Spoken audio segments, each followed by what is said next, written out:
ability, and he's jacked. And I was kind of like, you know what? Like, what am I doing? What is going on right now? I was like, I started. So it was January 7th, 2020. I started exercising, and it unlocked my physical pillar. And what happened was when I brought that discipline into my physical pillar, it was pretty much like I had like a raging fire of a spiritual pillar, and it just put jet fuel, rocket fuel on it. It was like wham. And what happened was the disciplinary action of like taking care of my temple, it bled into my financial pillar. I stopped procrastinating. I was just attacking the to-do list. It bled into my emotional pillar. The amount of love that you have to give for others is directly reflective of the amount of love that you have to give for yourself. And Yeah. self-discipline is the highest form of self-love because you're essentially trading your comforts for today for the love that you have for yourself tomorrow. Mm-hmm. And so I like to think of like the amount of love that you have to give to someone is corresponds with how much love you have to give for yourself. And you are the vessel. So do you have a cup of water to give? Do you have a bowl? Do you have a bathtub? Do you have a pool? Do you have an ocean? What's your capacity for how much love you've got to give for others? And, the relationship with my father became the best it's ever been. I have way more patience for my loved ones because I had more patience for myself. I was more grateful for others because I was more grateful for myself. And then that really just unlocked it. And it's been the past 3 years, kind of leading up to the story that I told you just before this. Oh man. Wow, thanks for that. That's beautiful. And you mentioned again about the download that you had, or I wanted to bring it back to the download that you had that created these pillars. Um, Yeah. if you can you give any more details about how that came through? Because see that one stuck out to me. There's definitely a lot of similarities that you and I have, and one big one is that a lot of like where I am today is based on a series of epiphanies and spiritual downloads and messages from God just dropping on my lap. Yeah. And my intuition telling me something, I'm just listening and I'm acting on it. And I could see that you're in the same situation where you've created your life based around trusting your intuition and your spiritual pillar being in such a good shape. And I'd love to hear can you tell us about the event that actually led you to come up with all of this? This is like all of this. This is genius. Like I want to know what happened there. Thank you. My goodness. Honestly, like it just landed in my lap. Really, truly. Like it just like came through and it was like 5 pillars. And I was like, oh, like it really, there wasn't like a method to it. This one wasn't like Matt sat down and pondered. It was like, I can't even remember if it was a dream or a meditation. It just came through like a light in the dark. It was just like, boom, 5 pillars of human potential. And I wrote it down either the next day or when I came out of the meditation. I can't even remember. And I started talking to people about it. Yeah. And I mentioned that already. It Wow. was so it Yeah. just came through. Yeah. There wasn't anything to it. Yeah. That's incredible. Wow. And I think that this was, you said that when you focused on the physical aspect of your health, then it skyrocketed your spiritual. So I assume that you had figured out the physical side of things with yourself. And then it was later on that this happened, that this download came through, or was it like before? Or yeah, It it was was the, before. Yeah. uh, It was before. Yeah. It was actually well before I had unlocked my physical pillar that I got the download about the 5 pillars. Yeah. Which is funny, right? Because like one thing that happens, and this is one of the reasons why um, I think there's too many people being coaches that shouldn't be coaches right now. Because knowledge it's a really important thing, but knowledge without action is not only useless, it's actually detrimental. And so I'm teaching about the 5 pillars of human potential, but then I'm going partying so hard that I'm out of commission for 5 days. And that creates what's called cognitive dissonance. And when you have mhm, cognitive dissonance, your thoughts and your actions don't agree, and it causes chaos in the brain. It just mhm, causes chaos in your mind, causes chaos in decision making. Um, it's one thing to have imposter syndrome. It's another thing to be an imposter.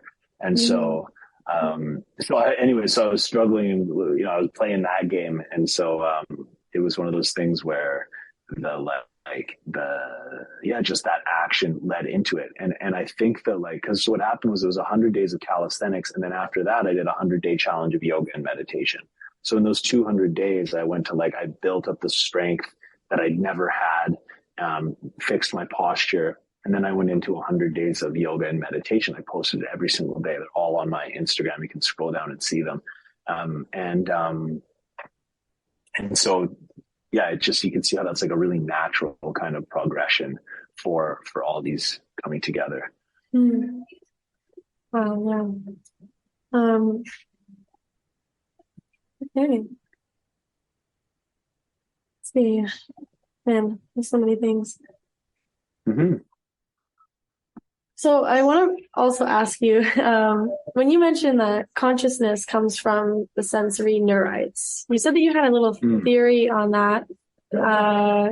Do you want to elaborate on that a little bit more? I'm curious. Sure.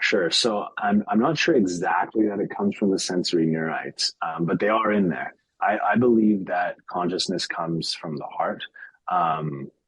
And the only reason, there's a few reasons for that. One of them is that we have no idea where consciousness comes from, and we cannot find it in the brain, and we've been looking. That's one of the reasons. Another reason is you see it in a lot of ancient texts. It never, at least from what I've found, I haven't found anything that says follow your gut, go with your gut. I think that gut instinct thing is a new thing we've been saying. It's always follow your heart. David was a man after my own heart. They talk about the heart a lot. Ancient Egyptians also kept the heart in the body when they mummified. When they were made mummies, they took everything else out. They pretty much scrambled the brain. They took the different organs and put them in these things called coptic jars, but they kept the heart in the body. And then now the more scientific explanations are, I guess, is that one being the direct messages from the heart to the brain. But one of the coolest ones I would say is that there's a lot of people talking about universe is this energetic soup that we're swimming in every day because we're surrounded by electricity and different atoms and all these different types of things. And our heart produces an electromagnetic field that it's the shape of a toroid. I don't know if you're familiar. That's the donut shape, and it produces this electromagnetic field. And it is remarkably larger than the electromagnetic field that our brain produces. And our brain produces something like I don't want to misspeak. I should know these numbers, but I think it's something like 72 trillion or 72 trillion millivolts, something like that. We've all seen the Matrix, right? Where they're harvesting us for the electricity from our brains. And the brain is just an immensely powerful biochemical battery.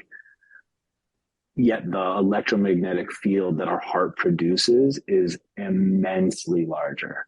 And so that's what I think is going on. I think it's grabbing and bringing in these frequencies, and then the messages is coming through to our brain, where we then decipher it.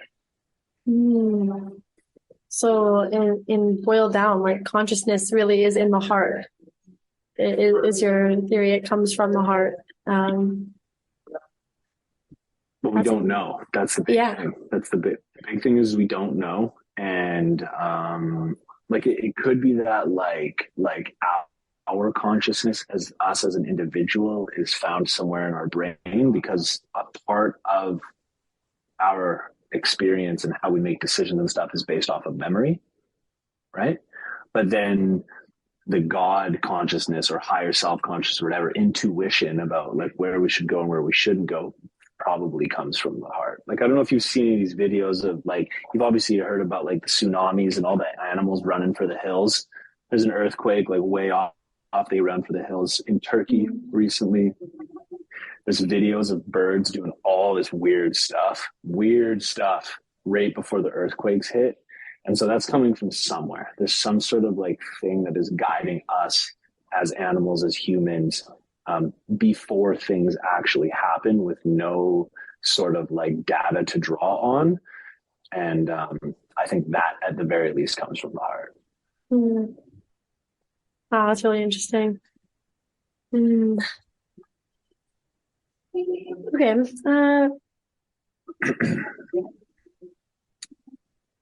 Let's bring it back to your organization. So Cool. I know, so you mentioned about that in your mission of your organization, it does say that the science and spirituality exist on the same spectrum, and I'm glad that you touched on this earlier. I remember you said something that I think had a really great that really linked with that, which was when you were talking about the pillars, you mentioned that there's a spectrum, and you kind of like laid it out for us. Yeah. I'd love it if you could elaborate more on that, if there's anything more to talk about that area of things. I mean, yeah, there certainly is. I think you're referring to when I said like neuroscience into psychology, into philosophy, into spirituality, and how that's on a spectrum, Yeah. and how I'm under the understanding that free will is the bridge from our mental pillar into our spiritual pillar, right? We have to be willing to learn. We have to be willing to execute. We have to be willing to do that cold dip when we don't want to do that cold dip. We have to be willing to meditate. It takes mental prowess to do those types of things. In terms of the science and spiritual crossover, honestly, like as time goes on, more and more things are coming out.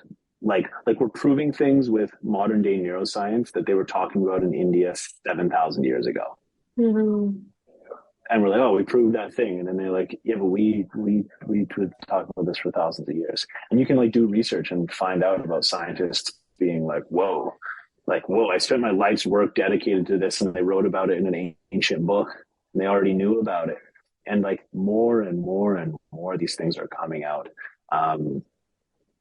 Obviously, like all the different equations that fall into the pyramids, and how did we build that? How do we know all these things? And so the crossover between spirituality and science is, I don't really see them as anything different, to be totally honest. And if we go back in time to look at like ancient spirituality, essentially was science. That's what they were doing. They were trying to figure out what's going on. That's what we're doing with most science right now anyways. We're observing and trying to figure out what's going on. And so like I think modern day science is pretty much a religion. At the end of the day, it also is faith-based. It believes that something came from nothing. All of a sudden there was an explosion. Well, how? And so there's honestly so many arenas that I could go in with this. I think one of the how okay, so this is how I'll say it. So I've had conversations with biologists and physicists, psychologists, and neuroscientists, and then like pretty much they were saying something, and I was like, yeah, look, like it says this over here. It says this in this ancient text, and they're like, oh yeah, huh. And I've had conversations with like, imams or priests, and made the connection to science, and had to go, huh. Like there's this one part in the Bible where it says, when you pray to God, get behind closed doors so that your Father in secret shall see you, or something like this. And for me, that means meditating. I think it's get behind closed doors, sit down, shut up, close your eyes, and then pray. And all of a sudden he will see you. And I just had really interesting conversations with like in one of my businesses, I have an apostle from Africa, and had really great conversations with him about these types of things. And so I just don't see the need. It doesn't even make sense, honestly, that they're saying different things. Like we've got one hand that's saying like evolutionary theory, and another hand that's saying like the creationist theory. And I don't believe God created. I believe he's creating. And it's like, we're in the process of the creation, whatever that is. And I also don't think God is like some guy up in the sky that just went like, let's create